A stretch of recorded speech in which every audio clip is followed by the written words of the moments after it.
Alright, this clip is sort of a review for the last clip regarding Deuteronomy chapter 18, verse 18.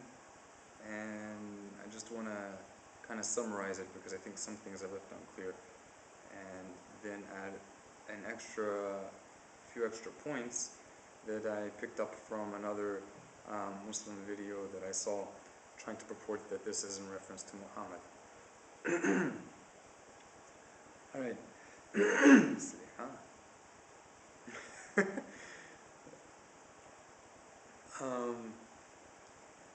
we wanted to clarify the fact that the prophecy regarding a future prophet in Deuteronomy chapter 18 verse 18 is not in reference to a specific man. It's in reference to a prophet in general.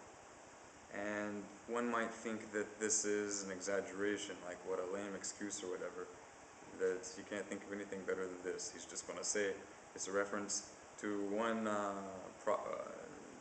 type of a person, a prophet, but not to a specific prophet himself. Well, actually, that's not so odd. In fact, we see many times in the Hebrew Bible where singular terms are used in reference to a singular type, but not a singular individual of that type. And we have a few instances in these very same verses regarding a prophet in reference to the man who will reject the prophet, reject his teaching. In the context of Deuteronomy 18 verse 18, it refers to the man, or ish. So if somebody wants to say that it's a stretch for me to say that the prophecy that a future prophet will arise is in reference to all future prophets, then we should also say that the man referred to here is not referring to all men who are of the type that rebel, but rather one specific person will violate the words of the prophet. And certainly this wasn't the case with those who violate the words of Muhammad, as whole peoples violate Muhammad's teaching, including myself.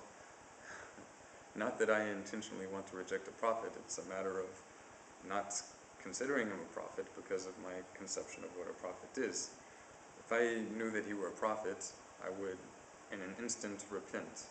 This is the same situation with Jesus and the same situation with Moses. Both Christians and Muslims claim to believe that Moses is a prophet, but from a Jewish perspective, they're clearly violating his word.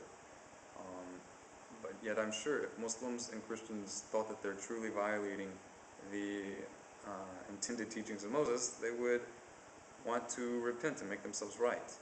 In any case, we have, in the continuation of Deuteronomy chapter 18, another example. It also refers to a future prophet who will speak rebelliously. He will speak in the Almighty's name and lead us astray. This also is used in the singular definite sense.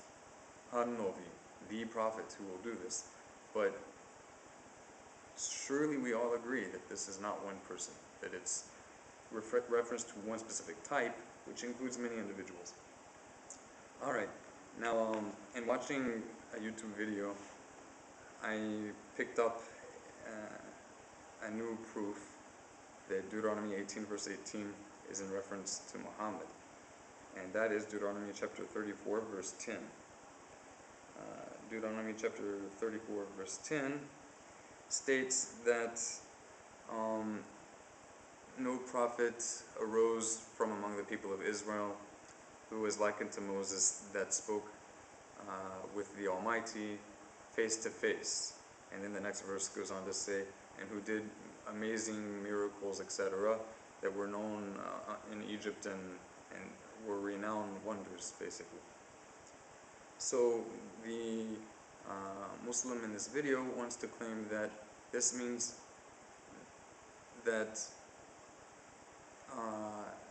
since Deuteronomy chapter 18 verse 18 says that the future prophet who will arise, who the Almighty will raise up, will be like Moses, commanding the people of Israel, and since Deuteronomy chapter 34 verse 10 states that a prophet did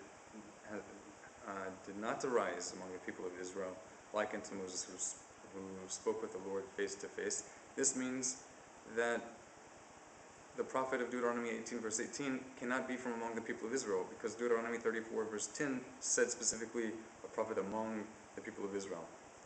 Now here's the thing. He wants to claim that this is Muhammad. First of all, even if his understanding of Deuteronomy chapter 34 verse 10 is true, who says it's necessarily Muhammad? Maybe it's someone else that Muslims aren't aware of or are not convinced of. But in any case, we can also look at it this way. Did Muhammad claim to speak to the Almighty face to face, or by means of Gabriel? Did Muhammad do miracles that were miraculous throughout the land of Egypt or Saudi Arabia or wherever that are renowned? Not that I know of. I mean, if he did, it's not something that stands out particularly in the Quran, like the miracles of Yeshua, of the Messiah that Christians claim. So I would like to say that this Muslim guy's entire understanding of Deuteronomy chapter 34 verse 10 is askew. How so? It is askew by the fact that the distinction that is intended in Deuteronomy 34 verse 10, when it says that a prophet has not arisen like Moses, that distinction doesn't mean a prophet hasn't arisen that is like Moses, period. Because it clearly states in two chapters towards the beginning of the book of Joshua, as I said in my last clip, where the Almighty himself says that Joshua is as Moses. So there we have the testimony of the Creator himself.